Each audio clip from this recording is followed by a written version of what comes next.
د افغانستان د جبهه مقاومت ډلې مشر احمد مسعود یو مهم پیغام رالیږلی دی. د جبهه مقاومت ډلې مشر احمد مسعود وایي باید د طالبانو حکومت په رسمیت ونه پیژندل شي. هغه د نړیوال ټولنې څخه بار بار دغه غوښتنه کوي چې باید د طالبانو حکومت په رسمیت ونه پیژني.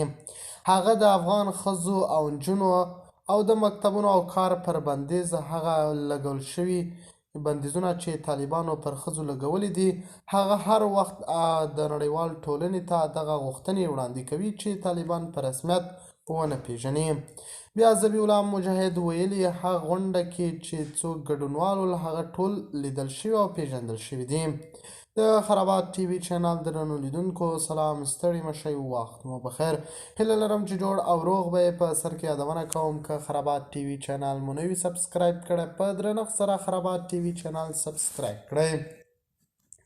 په اعلامیه کې د ښځو پر کار او زده کړو د طالبانو محدودیتونو غندل شوي او له نړیوال ټولنې غوښتل شوي دي چې د طالبانو حکومت دې په رسمیت ونه پیژني.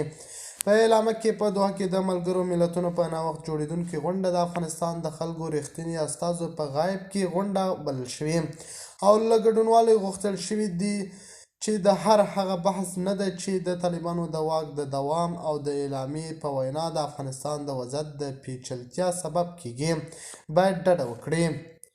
د دې غونډې د اعلامیې په غبرګون کې افغانستان کې د طالبانو د حکومت ویاند ذبیح الله مجاهد ازادي راډیو ته په یو پیغام کې د وینا د غونډې ګډونوال پیژندل شوي څیرې وبللې چې د نوموړي په وینا د خپل واک پر مهال یې د افغانستان لپاره هیڅ هم نه دي کړي.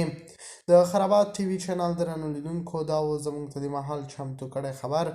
د نورو مهمو خبرونو لپاره خرابات ټي وي چینل په درنښت سره سبسکرایب کړئ. الله په امان، تر بیا ښې چارې.